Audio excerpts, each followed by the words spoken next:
Olá, bom dia, boa tarde, boa noite. Nosso grupo escolheu como tema a desconsideração da pessoa jurídica. Mas o que seria isso? Bom, primeiro vamos entender o contexto em que isso surgiu. Segundo Caio Mário da Silva Pereira, a distinção entre sociedade e seus integrantes tem servido de cobertura para a prática de atos ilícitos, de fraudes, de irregularidades, de abuso de direito. E é nesse sentido que entra a desconsideração da personalidade jurídica. Bom, e quando ela ocorre? Em caso de abuso ou de fraude, ocorre um afastamento da personalidade jurídica da sociedade empresarial. E, nesse sentido, o patrimônio pessoal dos sócios dessa empresa satisfaz a obrigação não cumprida, ou seja, o patrimônio dos sócios é utilizado para quitar o débito da sociedade. Bom, agora a gente vai partir para uma análise de como a desconsideração da pessoa jurídica chegou à legislação brasileira. Antes de ser instituído pelo Código Civil, foi o Código de Proteção e Defesa do Consumidor que consagrou, primeiramente, a nulidade da pessoa jurídica. Em seu artigo 28, o princípio geral desduz os requisitos de aplicação e estabelece as consequências, autorizando o juiz a desconsiderar a pessoa jurídica da sociedade na defesa do consumidor. No entanto, pelo seu caráter de generalidade, principalmente presente no parágrafo 5º, recebeu críticas da doutrina, sendo considerado uma teoria menor. Aqui nós fazemos uma observação em que no direito do trabalho e no Código Nacional Tributário, a desconsideração da pessoa jurídica também foi consagrada, mas como uma teoria menor. Esse último caso nós veremos um exemplo ao final da videoaula. Há também uma previsão de desconsideração da pessoa jurídica no artigo 4º da Lei 9.605, de 1998, em que dispõe que poderá ser desconsiderada a pessoa jurídica sempre que sua personalidade for obstáculo ao ressarcimento de prejuízos causados à qualidade do meio ambiente, aqui também como uma teoria menor. Enfim, em 2002, a desconsideração da pessoa jurídica foi prevista pelo Código Civil Brasileiro no artigo 50. Após os avanços trazidos pela teoria menor, como a gente viu antes, o ordenamento brasileiro adotou a teoria maior a partir do Código Civil de 2002. Entretanto, nessa primeira versão, o texto do artigo 50, que trata sobre o tema, não trazia referências restritivas, permitindo a caracterização do desvio de finalidade ou da confusão patrimonial, independentemente da constatação de intenção ou não. Desse modo, ficou conhecido por se alinhar à teoria maior objetiva. Entretanto, a Lei nº 3.874 de 2019, conhecida como a Lei da Liberdade Econômica, alterou o dispositivo, o qual passou a estabelecer condições para a caracterização do desvio de finalidade e da confusão material separadamente.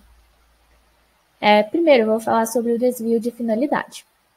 Ele está presente no parágrafo 1º do artigo 50, após a lei, e diz respeito a uma fuga dos objetivos sociais da pessoa jurídica, fuga essa que provoca danos e prejuízos, diretos ou indiretos, a terceiro ou até mesmo a outros sócios da mesma empresa. A sua caracterização depende que a conduta tenha sido realizada a partir da intenção do sócio ou do administrador. Dessa forma, o dispositivo trouxe o elemento subjetivo para análise. Entretanto, é importante a gente dar atenção também ao parágrafo 5º do artigo, que diz que não constitui desvio de finalidade a mera expansão ou a alteração da finalidade original da atividade econômica específica da pessoa jurídica. Agora, falando da confusão patrimonial, também é chamada de promiscuidade de fundos, ela pode ser caracterizada em diversas hipóteses, nas quais o sócio atenta contra a separação das atividades pessoais e empresariais, utilizando-se do patrimônio da pessoa jurídica para pagamentos pessoais ou vice-versa.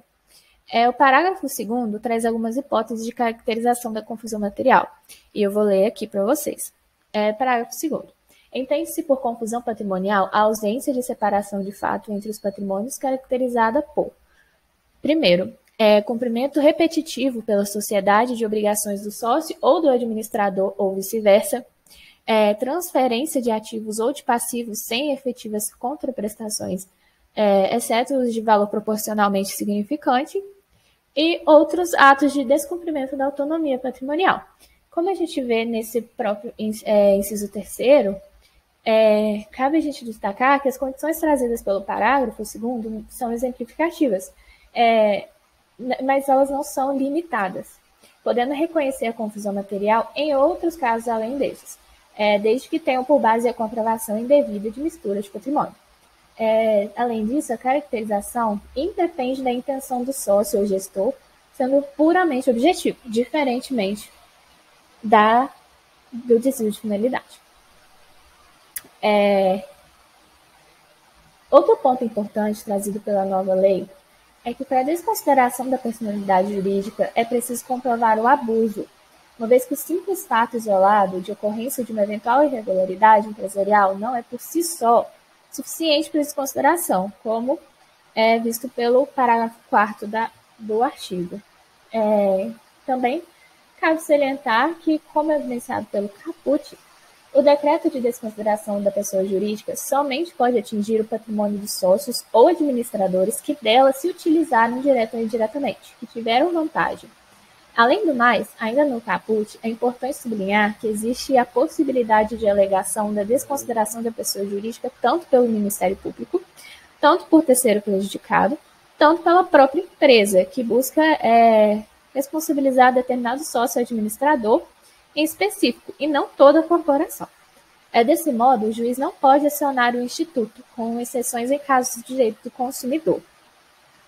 Por fim, evidencia-se no direito processual que não há prazo extintivo, prescricional ou decassional, para desconsideração, ou seja, a desconsideração trata-se de um direito potestativo, e pode ser exercida a qualquer tempo, desde que seja antes do trânsito em julgado do processo em que se discute a responsabilização da empresa, do sócio ou do administrador.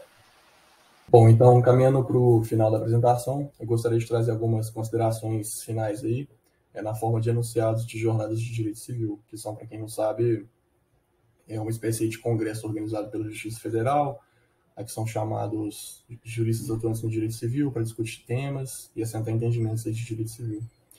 Pelo enunciado 281, a gente tem que a aplicação da teoria da desconsideração prescinde da demonstração de insolvência, ou seja, é desnecessário que se comprove que a pessoa jurídica não consegue saldar suas obrigações para que tenha sua personalidade jurídica desconsiderada.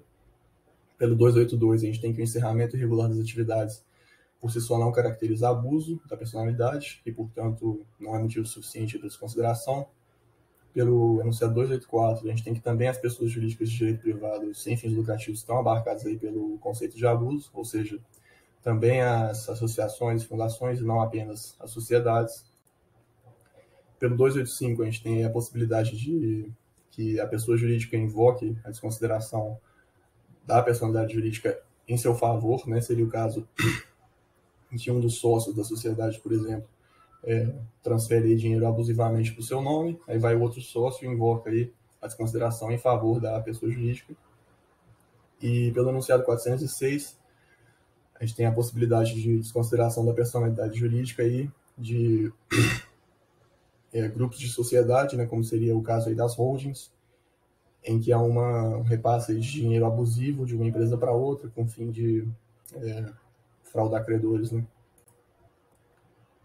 Por fim, a gente tem aqui o caso Guga, né, o tenista Guga, em que, para fins de tributação, foi desconsiderada a pessoa jurídica da empresa do Guga, uma empresa de gestão de carreira, né, pessoal, assim, e foi considerada aí a sua personalidade física para essa tributação, né? Essa tributação ela tem como fundamento a prestação de um serviço, no caso, um serviço de patrocínio, e a polêmica é justamente se quem teria prestado esse serviço seria a pessoa física do Guga ou a sua empresa de gestão de carreira.